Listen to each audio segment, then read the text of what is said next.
Let's talk about the de facto destruction of the First Amendment through the repression of anti-ICE protests. This is maybe one of the most important things that is going on right now in terms of simply, do people really have the ability to exercise their rights? Now, the scenarios that I am going to draw up for you here, they often start the same way. You've got a few people on a sidewalk, they've got their phones out. Someone's yelling, "What the hell are you doing?" at an ICE officer. Someone else is looking for a badge number and there's no badge number or whatever, because a lot of these individuals we simply cannot identify. Federal agents are in tactical gear. They're in unmarked vehicles. Their faces are covered. Their weapons are visible. They don't say very much. And then it starts to escalate. And it doesn't escalate because anybody attacks an ICE agent. It doesn't escalate because anybody is interfering, but because someone spoke up. And then there's a shift. And this is what we are trying to wrap our heads around. The First Amendment has not been repealed. The First Amendment has been weaponized against the very people that are using it. Last week, we played video of our friend Jesse Dollemore. He was out there doing what Americans are supposed to be allowed to do, yelling, criticizing, calling out federal agents for what they were doing in public. He didn't touch anybody. He didn't block anybody. He didn't threaten anyone. He used his voice, and he was able to walk away successfully. A lot of other people have not been able to simply walk away. We've seen videos of the people shoved to the ground, people dragged, people zip-tied. In many cases, not that it makes it right either way, but these are American citizens who are not even the targets of these ICE raids, and they are simply speaking. Sometimes they're yelling, that's true, but that is a form of speech. And they are treated like criminals for nothing more than simply being there, filming, yelling. They're not rioting, they're not vandalizing, they are simply protesting and speaking. And this is a really important contrast because it shows how arbitrary this has become. One person can scream in an agent's face and walk away. Another person is standing 10 feet away with a phone and gets tackled and dragged down the street. There's no clear rule anymore as to what you are or aren't actually allowed to do. It's panic. And it's at any point, you know the whole resisting arrest thing. Well, we roughed him up because he was resisting arrest. The new thing has become you're impeding our operation. Really? I'm 10 feet away on the sidewalk with a phone. I'm just speaking and filming. Well, that has become the new resisting arrest. This should terrify anybody who cares about civil liberties, right-wingers and left-wingers. Rights don't survive based on the vibe of the ICE officer who's making the determination. And what's happening with ICE right now is not just enforcement, it's an intimidatory practice. It is taking a conversation at a protest, speech, and making it dangerous. And the crazy thing, and the reason I'm talking about this today, is that it is working. They are successfully suppressing the First Amendment. A ton of people are opting not to protest because they see that just their speech at protests can get them thrown to the ground or even worse. You watch the footage and you think to yourself, wow, I agree with the protesters. I hate what ICE is doing, but I don't want to get my face smashed into concrete for yelling.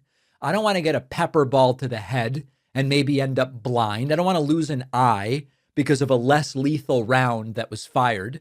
I don't want to explain to my kid why I was arrested for holding a phone and I can't pick them up at daycare. So that is not a cowardly reaction. I think it's important to say, if you've been watching this and saying, I'm not going to participate, it is rational based on what is going on. You are being asked to risk your physical safety to exercise a right that is supposed to be safe by definition. It's in the Constitution. It's the First Amendment to the Constitution. How a constitutional right dies in practice is exactly this. Anybody can go, we haven't repealed the First Amendment. It's still right there. Nobody passed a law that makes it illegal to protest. Nobody has said you are no longer allowed to voice your opinions, but they made the consequences unpredictable and violent enough that participation goes way down and fear does the rest. There's one other layer here that is even more dangerous, which is lack of competence. A lot of these ICE encounters are being handled by agents barely trained to do anything, never mind deal with crowds, speech, or dissent. People who see yelling and they go, oh, that's impeding what we're doing. They see a camera and they treat it like it's a gun.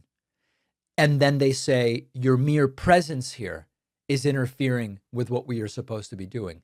That's how you end up with these wild escalations where nothing illegal is happening. You look at it and you go, nothing illegal is happening. And then somebody gets thrown to the ground.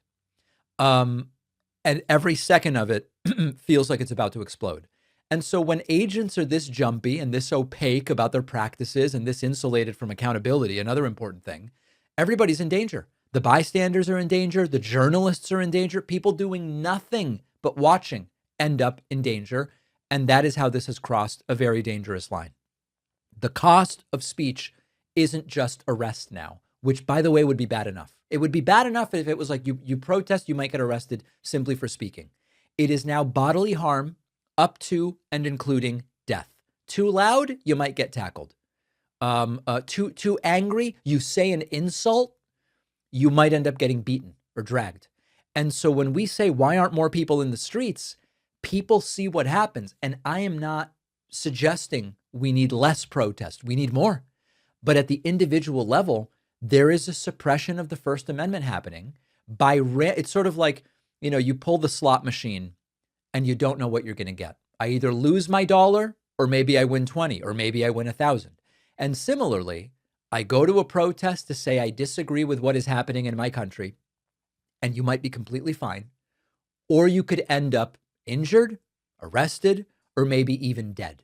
And so when we see people like Jesse Dollemore yelling and surviving, but then we also see others with very different experiences, we see the randomness of it and how quickly it can turn. And once it turns and goes sideways, there is very little protection. This is a de facto dismantling of the First Amendment. A right only exists if you aren't needing to gamble your life to exercise the right. If there's a chance you lose your life by exercising the right, I don't know that we really have that right anymore. And once a government normalizes treating speech as a physical threat, it doesn't stay limited to immigration protests. And so today it's the ICE stuff. But is labor protests going to be the next thing?